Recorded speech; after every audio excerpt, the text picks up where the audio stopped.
I'm recording in progress. You heard that? All right, we're good. Yeah, yeah. You definitely want to thank you. As you just said, it makes sense to record closer to this show, even though we were going to record by your fucking death threat 25-year anniversary thing, Yeah, which is for just as special in its own, man. That's congratulations on being a band for thank that you, long. man. I got text coming in. Let me shut this thing off. I'm just gonna figure out how to do it. I Yeah, definitely don't that's want good. that interrupting us. Bear with me. It's No, fine. that's not it. Sorry, you're already recording. I should have taken care of this before. No, you're good, man. It's fucking raw shit. I don't Um, I don't edit much, so it don't matter. did you hear the dings coming in? Oh, she does On my my phone. It was a Facebook ding. That was mine. Oh, that was? Yeah. All right. So we're good. I don't know how to. All right, we'll just. All right, let's roll with it. But the We'll first just thing I gotta say is I got it right here. I got a little something gotta say real fast. yeah. You don't smoke weed. Away from us. That's it. I wanted to Good say start. that. That's amazing. It's a proper intro Absolutely. for people like us, fucking idiots. Oh, that's great, man. I love it. So anyway, I finally got the shit happening. Got the fucking Absolutely. at the king of Connecticut hardcore, the pizza man of the Northeast. This motherfucker's been doing it for a long time. Dude, I don't even know where to start. There's so much. I just want to ask you about, like, how's your business going, man? Like, how's that whole Yeah. thing? Yeah, we can start with that. I mean, that's pretty much been the last year. Besides doing a 25-year anniversary shows, that's really been, the main highlight of my life right now. It's going good, man. We just hit our year mark a couple weeks ago, and the business is doing great. We're getting tons of support from from regulars, locals. We get new people all the time. Friends travel. They find a way to work it into their travels if they're going places. We're a little bit off the beaten path, but like we're between Poughkeepsie and Albany, right off the Taconic. So, for people on that side of New York and stuff, we're pretty accessible. So, but yeah, it's going good, man. We're feeling good. It was a pretty crazy first year, a lot to relearn for me, for Yeah, me. And my business partner and girlfriend, took this on with me, and she was in the TV industry and fashion industry her whole life. So this was a big jump for her. And we both kind of figured out a bunch of the stuff together, how to run the business, and yeah, so it's been a pretty wild ride. good, man. I mean, I know you've been kind of in the pizza business for a long time, and I know you did some shit, some like startup company out in California and stuff like that. But how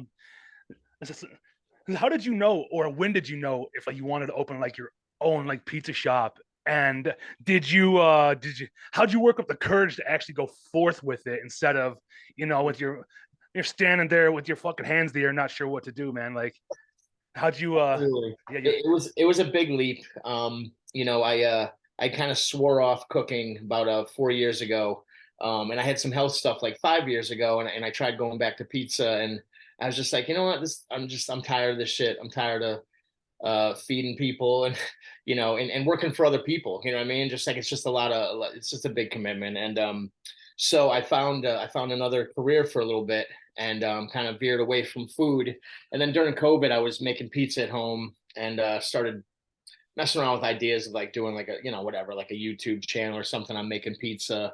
And when I started dating my girlfriend and business partner Erin, she was kind of always like, we were making pizza, and she was kind of nudging me like, oh, you should do something with it. You should like, instead of doing a YouTube channel, like do like a website where you do classes and stuff. So everything was kind of gearing towards me doing it. And I started making Detroit style and like Sicilian pizza at home.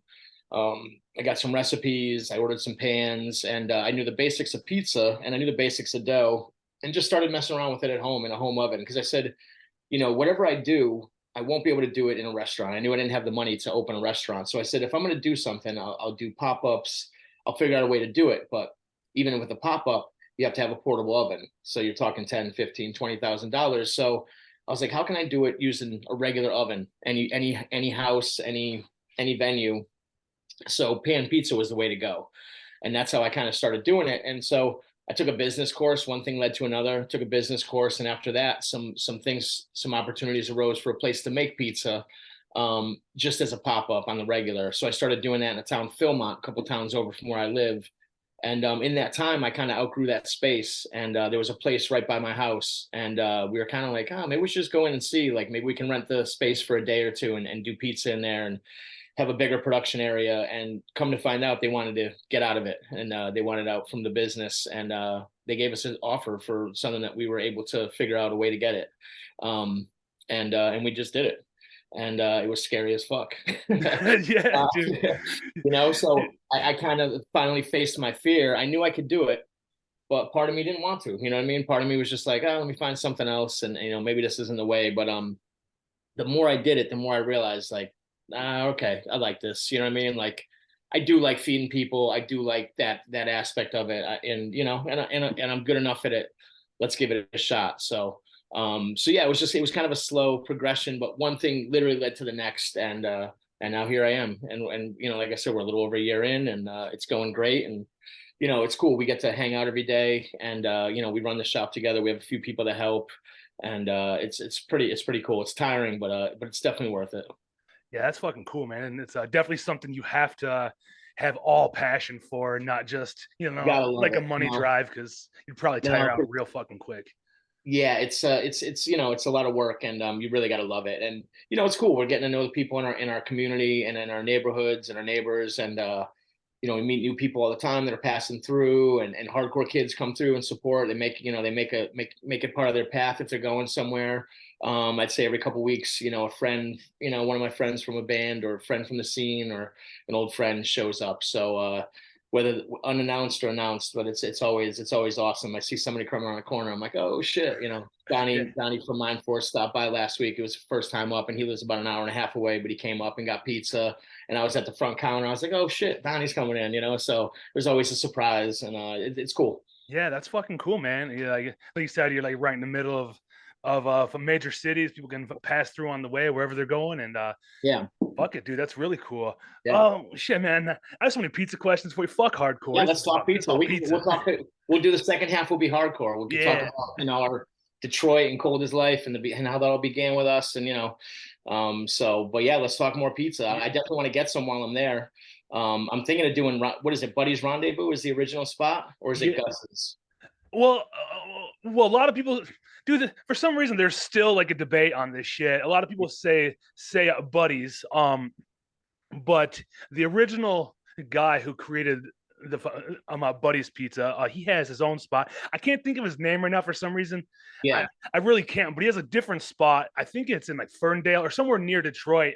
But so it's the original guy who created the recipe, but he's at a different spot. But Okay. Buddy's still's got everyone comes for Buddy's. Buddy's is like the space, like that's the space where they created it.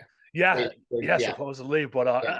I mean, dude, like there's so many good spots these days. Like for some reason, a Detroit style has really taken off over the past, I don't know, however many years, but it seems like it's really had a spotlight shined on it over the past maybe 5 years, in my opinion, which is great. Which you can compare it to fucking Sicilian. That's all over the place. It's always been all over the place. Yeah. And they say because you put the sauce on top or whatnot, the crispy Mhm. corners and Yeah. you really. People come in the shop and they say, "Oh, you're square," because we just call it a square because it's not quite a Sicilian, it's not quite a Detroit, it's like a little combo. Mhm. But I never realized it, and a few people have been like, "This is actually Detroit style. Like the cheese goes out to the edges, you put the dollops on top." And I was like, "Yeah," I was like, "It's basically, it's not exactly. It doesn't have the stripes, but it's basically a mix of a Sicilian and a Detroit." I always say we make your Sicilian grandmother from Detroit's pizza. There you go. It's a mishmash, of things. So Yeah. um, Dude, that's all. Well, I mean, you can just say your Polish grandma. She found the recipe. There's more Polacks than Italians out here. yeah, So she just fucked it up somewhere along the way. exactly. Well, it's good. I like what they did, so I can't wait to have the original. I've only had it once in Poughkeepsie. There's a Okay. place Hudson and Packard, Mhm. and this guy Charlie Webb. He's from Michigan. He came out and he was a Culinary Institute graduate, and he opened a real deal pizzeria doing Detroit style only, and it's really good. It's great. I had that a few years ago, but I've never had it in the Motor City, so I wasn't savvy to it when I was younger and coming out there and playing shows. So Yeah, for coming out to the Mecca, supposedly. Yeah, I I mean, can't. see, I'm the other way, man. I go to fucking New Haven, dude. Like that's where when I went to your guys' shows in March, man, I went Mhm. fucking crazy on pizza, and it Yeah, was what did just you do? You did Pepe's? yep, and Sally's, and then I had Sally's? another place, some spot on like a side street. It was over by that place. I think it's called a Brick Oven. Oh, Somewhere right over. so there might be, was it bar pizza or modern? No, no, it was a little further down the way, down by fuck. Oh, I don't know, it's like a hospital. It was off like a main road, man. It was like in the hood though. I was like, there's a fucking like hood here. Like I didn't realize New Haven was kind of fucked up. oh, yeah, no, it's really fucked up. yeah, Yeah, yeah, New Haven's rough. because I got an Airbnb. Like, yeah, this is like the cheapest one. I'll just go here. I was like, what? Like, where the fuck am I right now? Yeah, But yeah. it's nothing you can't compare to shit around here. So it was just like, No, it's just you just gotta just mind your own business and do your own thing, and be it's familiar. Don't fucking keep your head down and don't be stupid. yeah. Stay on your toes. That's it. So, Is there any other places in Detroit that you were thinking about trying pizza wise? well, I Anything you got your wasn't eye? sure. It's strange. I have kind of a messed up diet. I actually can't eat a lot of pizza all the time. So I was thinking about just picking one spot where I could just go and just eat and just have some good, original Detroit pizza this time. But yeah, I can't go too heavy on dairy or glutens or anything. I got stomach Okay. issues. So Yeah. yeah, from not taking care of myself, being a knucklehead when I was younger. It all caught up with my heart, my stomach, everything. But I can do it I'm going to make sure that I at least go to. I'd like to go to. I think I'm going to go to Buddy's Rendezvous, see if I can get a few people. If you're around, go Yeah, I'll get be some. around. Yeah, we'll Um, make it I happen. I'll know. I know fucking you do showed me a spot that was like New Haven style, super crispy, thin crust. Do you guys do like? Do they do any other like bar pizza or tavern pies in Detroit, like a lot of the Midwest places do, or is it just Detroit and just round? Yeah, no, there's not. Dude, see, like I don't really go out to like cool places, so I don't know what's around these days. But Yeah, I'm just a for old guy. I'm school. either gonna do like just like a regular round. Doesn't have to be like thin Mhm, crust, as long as it's got a good crunch to it. mhm. It's got to be crispy. To me, if it flops over, like you might as well fucking throw it away. Yeah, you need the Same crisp. same Detroit style. Like I just got to bite into it, get like the airy inside, but a nice Mhm. crunch Yeah, on the outside. little crunch. Yep. You know, eh, and I'm easy to please, man. I'm easy to please when it comes to pizza. I'm not Yeah. looking for fucking flavor profiles and shit like that. Well, I was curious about that one you said that puts was it like Cajun seasoning or something? Yeah, Crust. yeah, it's a deep dish place. It's actually my favorite, my all-time go-to. Yeah. BC's Pizza. They do round and deep dish, and Oh, okay. I always get the deep dish. It's fucking thick, probably inch and a half thick, man. It's huge. But Wow. so you do. So you got to ask for it well done because they'll fuck it up. um, Oh yeah. yeah, it's I do pepperoni, onion, jalapeno, and Cajun crust, and I Oh, get it nice. well done. Maybe some garlic butter on top, but for sure the Cajun. You got to have Well, that. we were just talking about doing garlic butter in some form. Like we do it for our garlic knots, but we're trying to figure out how to serve it as like a dipping sauce. Oh Because I yeah. had some the other day and I made some and then instead of having a whole piece of pizza, I just cut the crust off with like the last few bites of cheese and I was literally just sopping up. I hope customers do this. I hope when they get knots in a slice or a pizza, I hope they like because we give them extra butter. We scrape it all out of the bowl in there and to make sure that it's like and it's all sitting at the bottom. So I was like, I hope customers like are figuring out that you take that crust, or the pizza itself and just sop it up because it's so good. But we want to try to figure out a way to do it without heating it up to order every time. You know what I mean? Yeah, Is the trick. And we're busy, but we're busy at times. So it's like try to figure out how to do the flow. But that's something we want to put on the menu is just like a garlic butter for dipping sauce. dude, you can't go wrong. A lot of the places out here, it's like, yeah, from garlic Standard, butter, right? or let me. Also, a lot of people do fuck ranch. Do you guys fuck with ranch out that way or not? Yep. Yeah, because people ask for it. So if they wanna do blue cheese ranch, whatever, we just sell little sides of it. No big deal. Sure. I know a lot of places are like no ranch, and I'm like, I'm good. If customers want it, it's no big deal for me. You know what I mean? I do a chicken bacon ranch pizza, so I have it on hand, and I have blue cheese for my buffalo chicken pizza. There So you go. both the dressings are in house, and I don't make them in house. Eventually, Aaron and I always talk about doing a ranch dressing in house, but it's just a matter of taking the time. It's like Sure. we're constantly creating special pies and working on the menu and stuff. So it's hard, but that's one of the things we want to do is make our own ranch. Hey, So man, you got to have a little watery. I like a watery ranch. Got to be a little runny. You yeah, know, some thin it people like out it just a thick. little bit. Yeah. Yeah. So Well, shit, man. Let me ask you this. This is about cooking pizza. How you yeah. had mentioned when you first started, I'm trying to figure out your own recipe. You were just doing Mhm, out of houses using a conventional oven, but you're mhm. doing it in the pan. What what's a good way to get a good crust on a pizza if you're doing it at home? Your oven So doesn't go above a fucking 475. What are you gonna? that's it. So the trick with this is, and I just read it in a book that was about home pizza and about making pizza at home and pan pizza, is that you cook the dough twice. So you're gonna cook it. You know, you can look it up for any recipe for a home pan pizza. You're gonna cook your dough for a few minutes, set it, and then you put your, even for the Detroit recipes that I found online, you're like par bake your dough, not just for like for whatever 4 or 5 minutes, then add all your cheese, and then if you're gonna do your toppings, however you're gonna layer it, do that, and then sauce at the end, obviously. But they say to bake it part of the way, then top it because it takes longer time to cook the dough than it does the toppings. So you put your toppings in halfway through and then you cook it for that second round. And that's how you get that kind of airy, crisp flavor that a lot of places are doing. Now, that's just for home. In a restaurant, I can make a Detroit by just, putting the oil in the pan, pressing out the dough. I let it rise for a while, do the same thing, cover it with the cheese and put it in. And I could just let it go for like 8 or 9 minutes by itself. And you can just let it go. But at that lower temp, you just have to basically bake it twice. That's what all the home recipes will show you. But it works. It's fun. You know what I mean? You can make a cool pizza for you and your friends. It's definitely a good tip. I never even thought about actually looking up a recipe. I know I got a pizza stone I had bought, but I haven't even fucking used it. Like they want like this is like you got to preheat that first, then take it out, put the fucking Yeah, put pizza the on it, dough in then it. do it. Which I just never put the effort. I don't know why. Like I'll just go buy pizza, But I'll send you some links on some stuff, man, because all you got to do is get yourself a good like round or square pan, like a deep dish, like a Detroit pan, yeah, or any pan. I have old Pizza Hut pans that they left behind at the place I'm at. So we do a 14-inch pan pizza that's totally reminiscent of like when Pizza Hut was good when we were kids. It was actually like, it was a little more, it was a little better back then. it's a Maybe lot better it back was then. better because we were kids. I don't know. Maybe.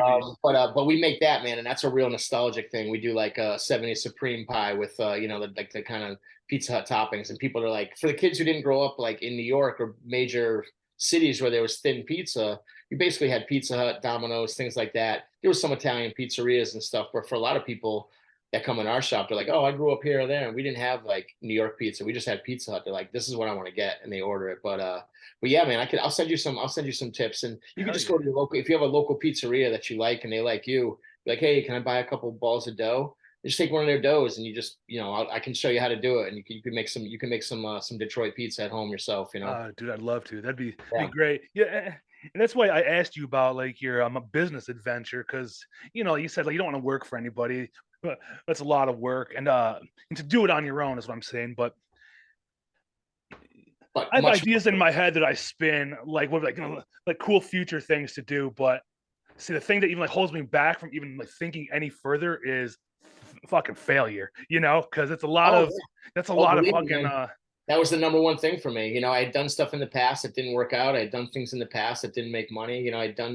Had these things, and I was like, I don't know, and I kind of like lost my stride a little bit. But then it's kind of one of those things, man. If you put it out there, put that good stuff out there, it comes back around. And like we did a lot of intentions around the business, like literally writing down what we wanted to do and just putting it out in the universe, and that shit actually works. You know what I mean? Mhm. So I would recommend that if there's stuff you want to do. It sounds a little weird, a little new age, whatever, but it's a thing. You know what I mean? And just writing something down, it's worked for me. There's things I wrote down 30 years ago that ended up being, a song, a lyric, or whatever it was.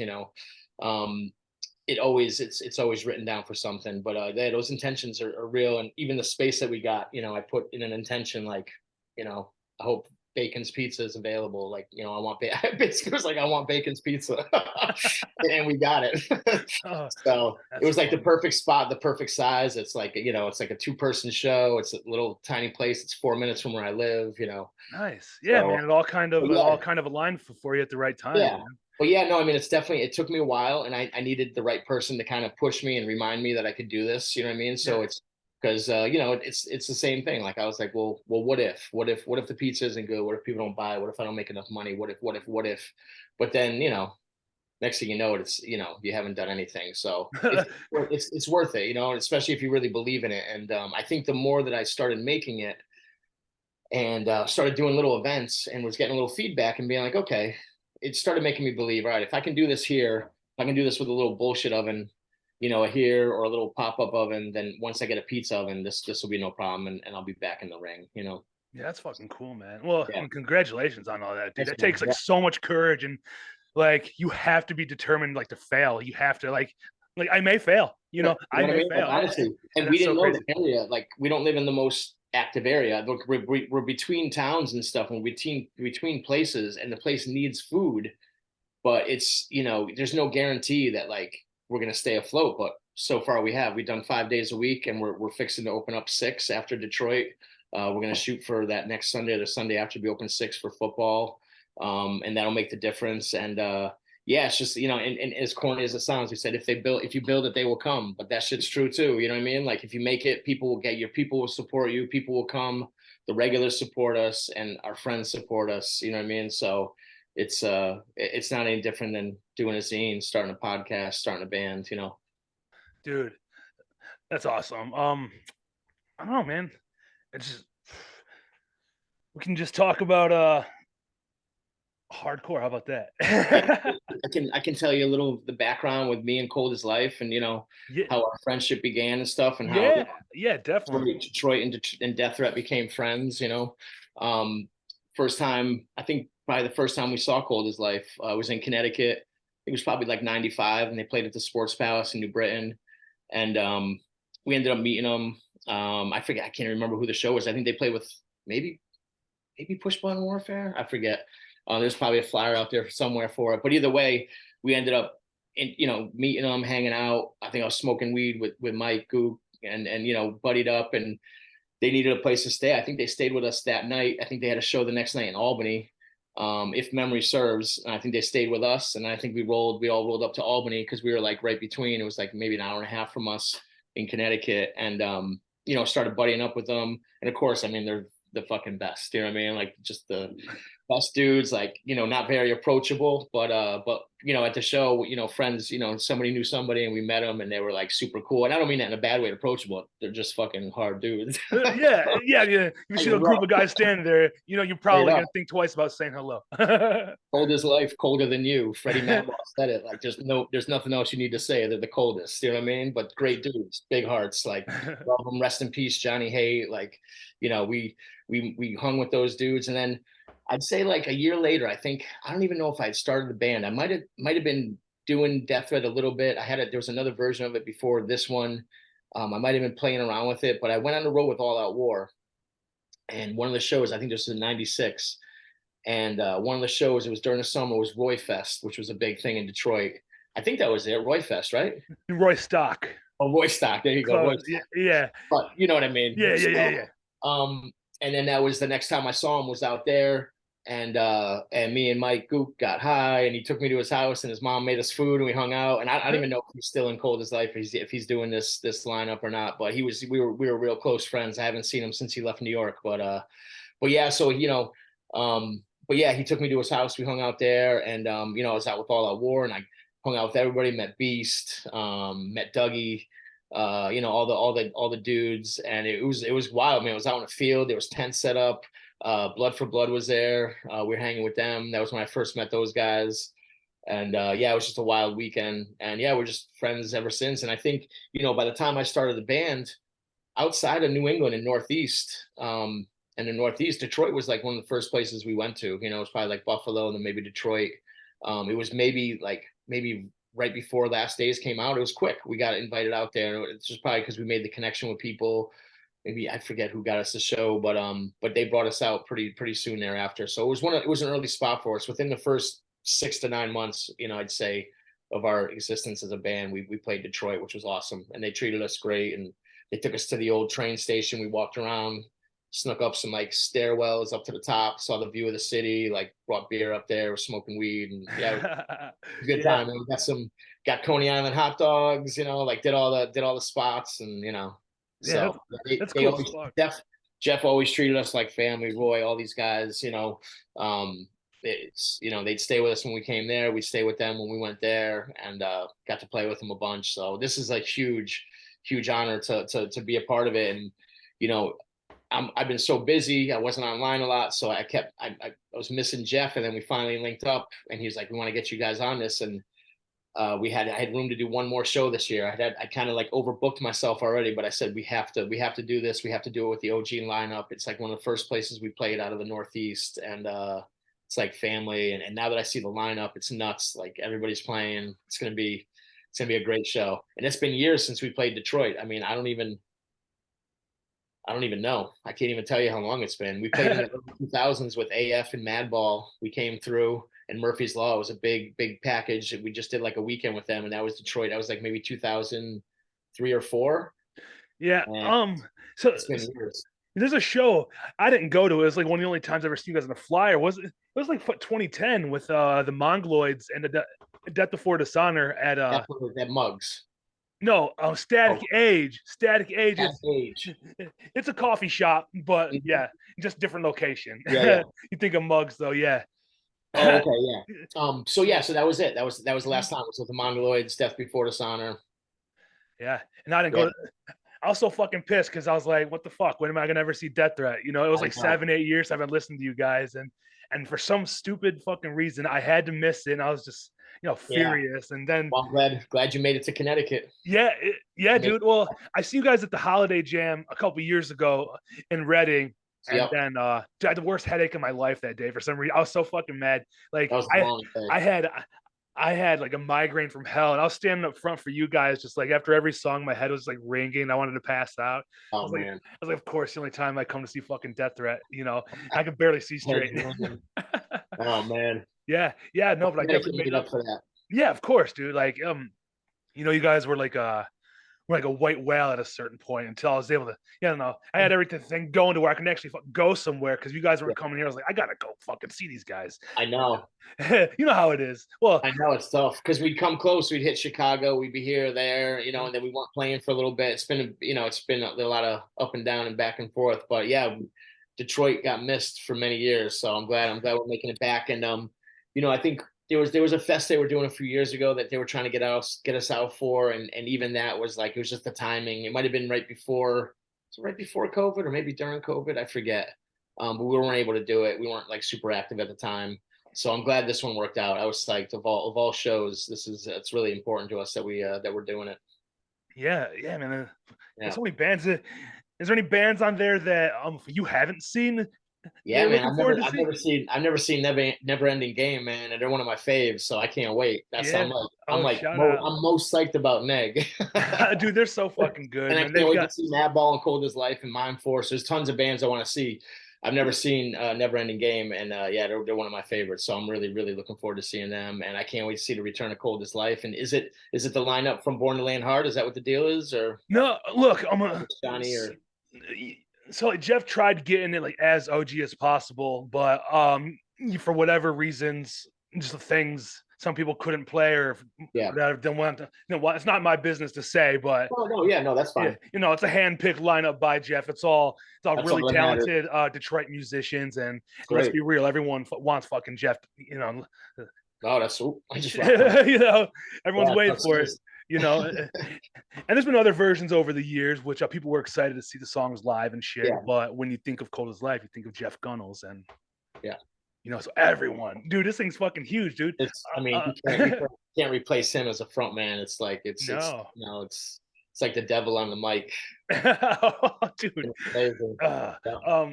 Yeah, but the place, I don't know if you've looked into the venue very much of where you guys are playing, but I checked it out because that's what they do. Is it Tied Down Fest? Yep, Tied Down. Looks like a really cool spot.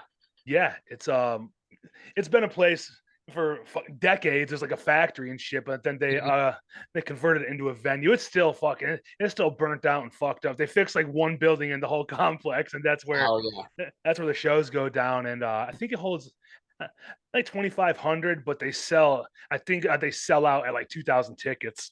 Oh wow. And so Tied Down sold out, and that place was fucking packed, dude. It was like it was unbelievable. That was in June, like early June. It was like 98 degrees in there. It was fucked up. But with it being October, it's going to be Oh yeah. It could be hit and miss, but it'll be all right. I think, be a little Oh yeah. cooler. And I know they're I'm pretty close to selling out. I know a couple weeks ago they were at like 75%. So that only, Oh wow. so just a few hundred more have that shit That's sold great. out. Yeah, Dude, that's awesome, man. It's gonna be a ripper. yeah, it's exciting to see Detroit thrive the way it has since like after the pandemic.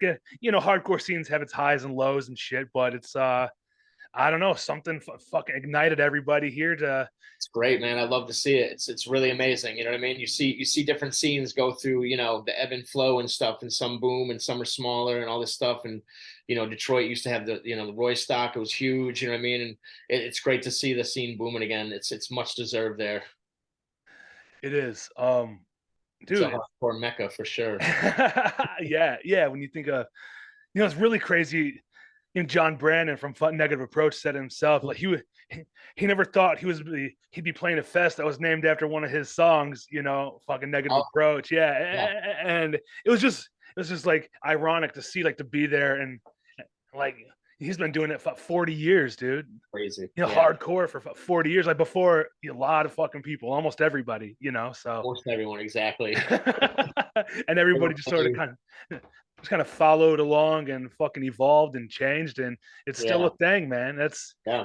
and it's so young too compared to like music in general. Like hardcore is so young, dude. Like, Yeah. and you've been around. When did you start going to shows? What year? So I started going to shows the summer '89. It was actually on my 18th birthday. I was I was two. there you go. Yeah, so I went to my first show. I was in Connecticut at the Populous Pudding. Let's see, but this band Force Reality, who's Pete Morrissey from 100 Demons, that's his old band. They played Big Mistake, Big Gulp, Anal Fist, a bunch of like punk bands and stuff. But yeah, that was my first show, 18th birthday, and I never looked back. I was raised as a Jehovah's Witness, so I got into punk and stuff. I liked anything that was edgy and angsty and different and pissed off and whatever, because I was being pushed down this like religious route that I wasn't into at a young age. And so I knew once I was 18, I didn't have to go to meetings anymore, and I knew that religion wasn't for me. You know what I mean? I could feel it already. So yeah, so I one of my friends from church who was also rebelling at that point was like, "Hey, let's go to a show." And we had been listening to hardcore for a couple years, and I'd never been, and that was it. I went to that, and then my next show was another kind of smaller show. It was this band Bloodbath, who was Bruce from 100 Demons, the original singer for 100 Demons. That's his old band, and my drummer Jamie Pushbutton, that's his first band, Bloodbath. So I saw them, and then after that it was the Anthrax, and at the Anthrax I saw like Turning Point. I saw Chain of Strength, Gorilla Biscuits, Vision, Killing Time, Maximum Penalty, all sorts of great bands, So I kind of hit it in the peak, summer '89 into '90, '91. I saw a lot of different, I caught all the whole era of Burn and Super Touch, which I loved all that stuff, some of the more post-hardcore and like groovy hardcore shit. And of course, saw the rise of Madball and everything as a kid, all their early shows, all that stuff. So right place at the right time. Definitely like, I didn't go to New York right away because there was so much going on in Connecticut, and we went to Boston and Rhode Island, which were like kind of close for us and like kind of like more approachable. Like, oh, it's like an hour and a half, and it's in New England. It's not like going in the city and tunnels and bridges and all this fucking crazy shit, which we did later. By '95, I'd say we were going to shows at CB's, Wetlands, going to see Crown of Thorns, 25 to Life, Bulldoze, every band, everybody, Fahrenheit 451, all the H2O when they first started playing. It was great, man. Yeah, that was before I was even doing the band or anything. I was very very active from like '89 to '97. I was just a hardcore kid going to shows, and then in '97 is when I really started Death Threat, and it was the end of '97 that we started writing the demo, and we recorded it. We call it the '98 demo because we recorded it in January 1998, but we started it a few months before, so right on the cusp of '98 there. So yeah, so '89. So I guess it's been 34 years. Is that right? Fuck. Been 25, yeah, 25 years doing the band. So yeah, 34 years being a hardcore attendee. That's it. Now Yeah. Well, I almost. go to shows now. I wish I could go to shows now. But I go to obviously my shows. And before I had the shop, I went to see Mind Force played in Poughkeepsie. I went down, and I'd go to shows here and there, when I could. So Cool, Obviously, love the core as much as I love pizza. man. Yeah, like it goes like hand in hand. Like you can Yeah, fucking do both at the same time every time, you know? yeah, And exactly. How yeah, about you? What got you into hardcore? When did you start? dude, I started like so when I first started getting like underground music, I was more into like street punk, like the Dropkick Murphys and the Casualties, and I had heard of Blood for Blood like through the Ducky Boys, Oh, yeah, ironic enough, absolutely. so I kind of knew about that shit, like Boston hardcore and punk for the most part, Yeah. and you just start going to shows, and it really was a Dropkick Murphy show is like what like got me into it, like Oh, okay, I awesome. yeah, and they were already big. This was like 2003. They had just did what's that Blackout. I think they had just dropped that album, and Mhm. went there, and as anybody else, you see other T-shirts and other kids there Yeah, who man. Yeah, they start figuring it out. yeah, you just figure it out from there. Then I don't know what the switch was. I started working with this guy when I was listening to like punk and shit. Mhm. He started showing me music. He showed me Agnostic Front because he was wearing an AF jacket, and I don't know who they were. I was like, I really like that sound. And then, he had a whole CD case full of shit. And I mean, believe it or not, man, there was fucking Forgotten Government in there. Oh, And nice. There you yeah, go. and the first song I ever heard was Broken Bummed Out, man. Amazing. And from then it was just like, dude, like for some reason I was able to fucking relate to that song so much, and from then Yeah. on out, just sort of discovering everything else you guys have done at the time. And Oh, that's cool, man. yes, this was '03, or maybe Nice. '04 when I heard about you guys. Yeah, Yeah. so So that, yeah, God and Government had only been out for like a year or two, so it's still, still mhm. fairly new. That's cool. Yeah, Yeah. and it was just the whole snowball effect, just Yeah. downhill from there. And you read the thanks, and you see for fans of this, and Uh-huh. you go to see one band. There's about three other bands you didn't know about, but now you do, Mhm. and it's like Yeah. it's We do just the same thing. See what t-shirt they were wearing, the dudes on stage, and then be like, who's that? And look at the thanks list. It's all the same. yeah, dude. Gotta It put really the network in. It's like, yeah, the fucking scene, it's, Yeah. and it's cool because it's like still there. A lot of people can like fall in and out of hobbies and shit, but it's like if you're really invested in hardcore, if it really hits you like it Yeah. does, like you're fucking, you can not go to a show for 5, 7 years and show up and give 20 people a fucking high five and a hug. It's Oh, like, yeah. oh my god, I haven't seen you, but it seems like yesterday, but Exactly. it's been 20 years, Yep. Yeah. and That's the beauty of it. yeah, it's just so cool, man. For you of all people, know, man. Yeah. Yeah. I feel blessed, High fives and Been stage a good dives. life. Exactly. That's awesome. No, man. Yeah. Like I'm just being honest. Like just after like finding hardcore and going to shows and starting this podcast, there's like a few people who like, you really look up to in the hardcore scene. Yeah. And dude, like you, Madball, Cold as Life, dude. It's just like holy shit. And now I'm just like, Yeah. We're just hanging. yeah, just hanging, dude. Like you're really like, yeah, this That's fucking what it fan is. right You know here. what I mean? That's all it is. You just like-minded people, and to you, to a dude like Jeff, it's like you're a dude who's keeping Detroit going. Who's repping the scene, who's going out there. You're traveling. You're doing a podcast. You and your friends are hanging out. Like it's cool, man. That means the world to us dudes who are, I don't know how old Jeff is. He's probably my age. But I'm 52. So for a dude in my 50s, I'm like, that's what's up, man. This young blood is keeping it going.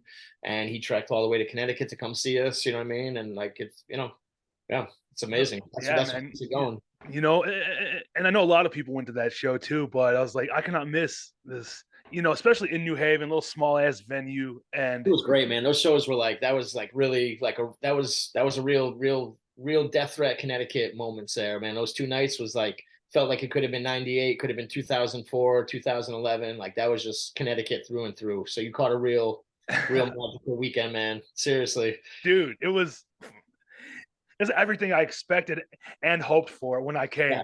I was like, it's in like a 300 cap venue, got this Mhm. delicious pizza fucking surrounded everywhere. Yeah. And I was like, it is like, it seriously can't get better. I don't know if you went downstairs in the band rooms, but there was just piles of Pepe's, Sally's, Modern. Oh Like both my nights, I was God. like, "This is fucking amazing." I couldn't eat much, but each night I had a slice, and then for the next night, I told them I was like, "Yo, get me one with no cheese. Just get me a tomato pie with sausage." And they hit it for me, and I smashed it after we got done playing because I can't do a lot of cheese. So, and I'll eat a red pie all day, and I love Pepe's sausage. So I was just like, I had that at the bottom of the deck. I took it out, put it in Damn. a special order. Damn, man. If you had to Yeah, go to one or that the was other, a great weekend, man. A lot of people, came together for that, and bands came together for it. It was fucking awesome. Yeah. If you had to pick one or the other, Sally's or Pepe's, which one you going for? End of the day for me is Pepe's, and that's just I went there more growing up, and it's just what it is. And Sally's is great. I've had Sally's. I do Sally's. I haven't been in years actually. Usually if I'm close to anywhere by New Haven or Pepe's, I just get Pepe's because it's my favorite. And there's enough locations around Connecticut. If I'm driving through Waterbury, coming back from practice, I'll be like, small tomato pie with sausage. I'll call it in on my ride home. So they're everywhere. So for the end of the day, Pepe's is my favorite. That's the one I grew up going as a kid and waiting in line at. So, but Yeah. Sally's is great, man. There's not a huge. It's more of a visual difference. There's little differences. There's nuances, but at the end of the day, man, they're brothers. They make great pizza, or they made great pizza, and their families have carried the torch. And you know, they're both good. But Pepe's. Sure. How about you? Did you see any big difference? Um, Enough to okay, this is my difference. This is the weird difference. yeah.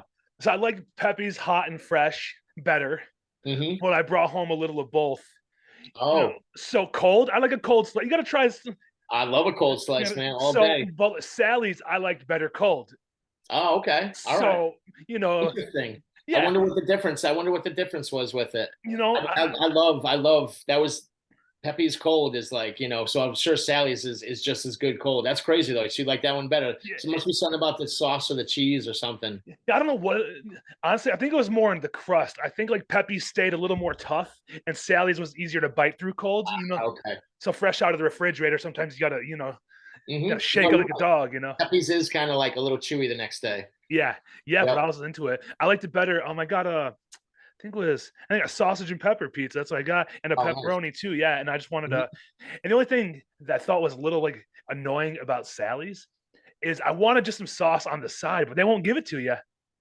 Oh, I've never asked for it there, but yeah, some places they're weird. Some places are weird like that. That's strange though that they wouldn't give you a little side of Yeah, sauce. yeah. I just want to dip my crust, get a full sauce Yeah, flavor, yeah. but I don't think they want some people back engineer that shit and I take it for mean, it is themselves. a thing. It is a thing. Oh, When I'm people come in sure. and want to buy dough balls, and I'm always, like yesterday, somebody came in, and my girlfriend business partner was like, why do they want a pizza? I was like, I don't know. I was like, I think they were with kids. I think they're okay. They're just taking it home, but you never know. People will reverse engineer your shit for sure. That's fucked People who up. know I mean, that food. makes sense. Anybody who want to bring Sally's to the West Coast or something.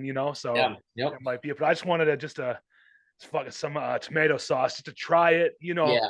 All by itself because you get everything when you try it. Oh Standing yeah. alone Absolutely. and Yeah. so, that's fucked up. I was offended. I want to try. Yeah. No, that sucks, man. That's a bum out because it's not a big deal. They should be able to put a little thing on the side. But yeah, some places are weird.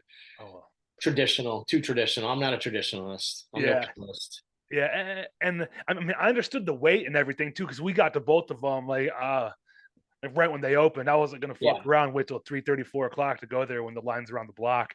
And Oh yeah, no, there's no. It's good, but there's no need to wait 2 hours. You know what I mean? Like yeah, you can go on another time. Well, actually, you were just there for the weekend, though. Too, it's different. It's that we live here, so we can like pick when we go more. right, yeah, you go after the rush.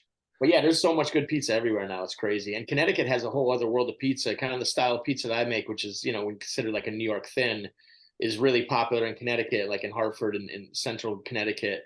And then there's bar pies. There's this place, Colony Grill, that does the thin, little bar pizzas, no crust. The cheese goes all the way out. They do a hot oil on it that are really good. So there's a bunch of different styles here. We have Greek pizza too, and Greek's also like a pan pizza. It has like kind of like a buttery crust, almost savory like a Chicago, but not thick like a Chicago. It just has that kind of buttery pastry almost taste to the crust, like real heavy duty.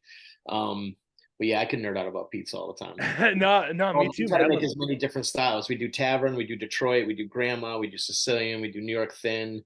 We're trying to just do, every style. If you can put it in a pan, we're gonna try it. So Yeah, yeah. No, sometimes you even do like you do like bread. You make like a sandwich and shit like that. Like, do you make your own bread when you do that, like a I do. focaccia and shit I like that? just learned. Yeah, we make focaccia and we use that for sandwiches. And I just found a way to take old dough and roll it out and proof it, and then put sesame seeds on it and do like real like subs, heroes, grinders, whatever you want to call it.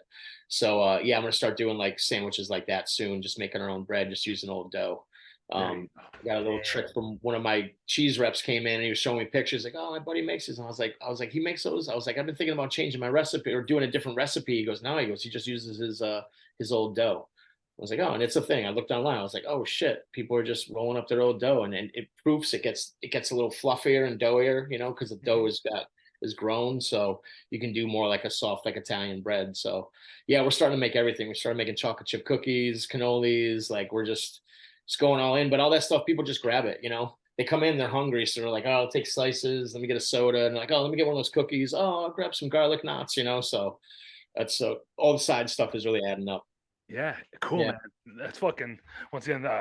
That's awesome. You got the whole business thing going on. It's going really Yeah. well for you.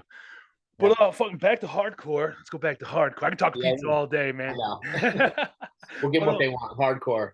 yeah, hardcore. But Yeah.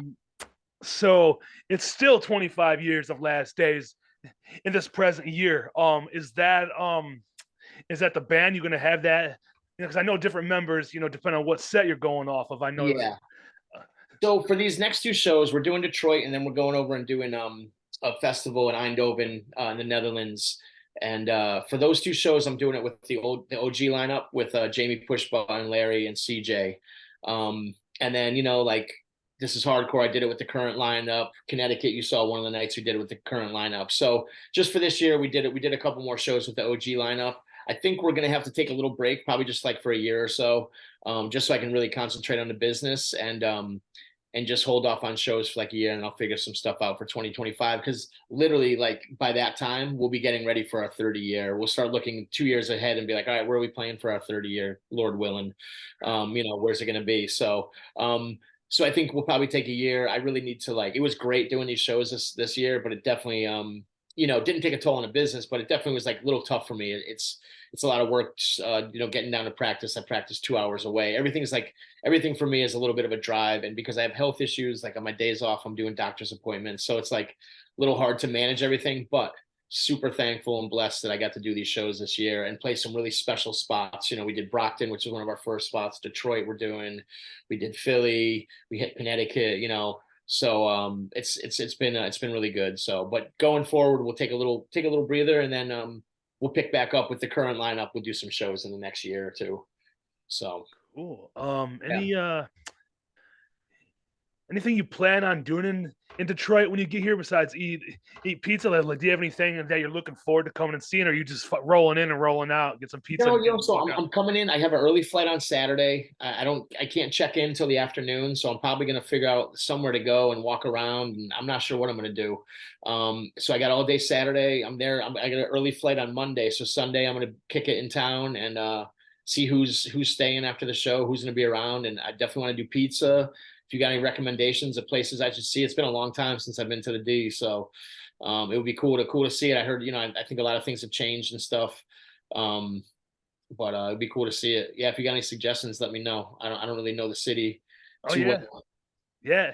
I think this is gonna go out for tomorrow or the next day. So a lot of people will fucking either hit you up or hit me up. I'll fucking send them your way, and we can Yeah. meet up, fucking do whatever. And Well, yeah. What's up with the weed shops? You guys got dispensaries there now? oh yeah, dude, they're everywhere. They're Yeah. fucking cheap, Overdose. fucking abundant, man. It's Yeah. all. Oh yeah, it's crazy. Like, so I mean, it's unbelievable to be honest. Like, you sure you spent time in Cali and shit like that, but it's all the same weed everywhere these days. Yeah. Except, so have you ever heard of it's a pre-rolled infused joint we got. It's only in 3 states. It's called a Jeter, Jeeter. It's like a Oh, 2 gram joint. It's a pre-rolled joint. is it all infused with oils and stuff? Yeah, oil and terpenes. It's rolled in hash. Comes with a glass filter, dude. I know the ones you're talking about. We used to get them in. I think there were tarantulas in California years ago. Similar And there thing. were Yeah. caviar cups, where there's another one that we used to get, or cavi cones. Oh But yeah. they were also laced like that with oils and hash, and then the outside there would be keef and oil, and like they were all hairy looking and crazy. Yeah. You guys got those rocking in Michigan? I don't know if I should yeah. smoke one of those. Oh, dude. Maybe after. It's like a weekly treat, I gotta go. I go to the dispenser. I don't buy weed at the dispenser. I get weed from. Well, yeah, yeah. My friends, who You get it for supply the $1. dispensary because you better price, obviously. Yeah, get But the good price, yeah. it's like, so I go there, get a couple of those big ass fucking G's, like 2 gram spliffs, just smoke out, enjoy it, get some pizza. Why not? Yeah, I plan on weed, friendship, and pizza will be the main events. I'm psyched Mind Force is playing. Me and Jay, he's like one of my best friends. So we don't get to, even though we live 40 minutes apart, we're both super busy. We don't get to hang that often. So maybe I'll get one of those Jeters and we'll smoke that after our set. Hell Get yeah. yeah, I just plan on hanging with friends. Can't wait to see all the bands, man. There's gonna be tons of good bands.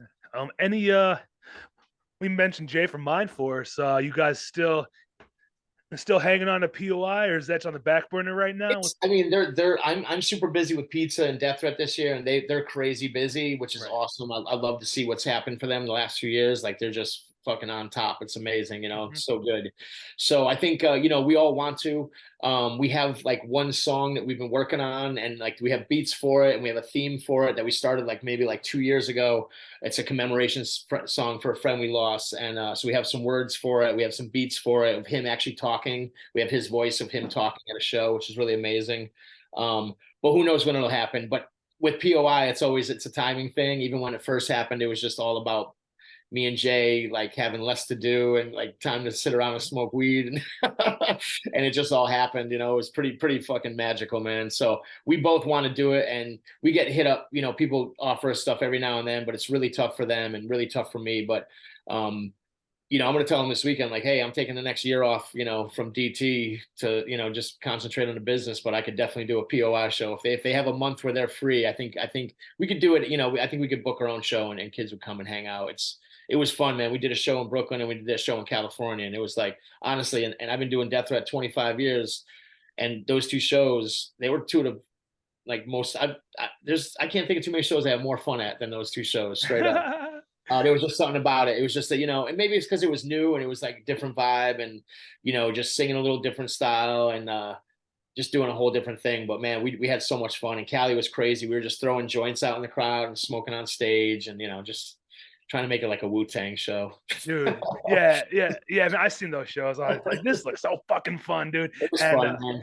We didn't know if people were going to be bummed out with the beats. We said we'll keep the beats short between the songs so it doesn't drag out. But like kids kept moving and stage diving, even with the beats going for 20, 30 seconds. Like it never, it was cool. It was a fun vibe. So yeah. to answer your question, yes, we will do something at some point. I don't know when, but in the next few years, I'm sure you'll see that we're playing somewhere. There you go. My favorite thing about a POI set is your guys' boy Beetle on the stage. That guy makes me happy. I love seeing him. I'm hoping Beatles in Detroit. We'll see. I hope. Oh yeah, he's a trip, man.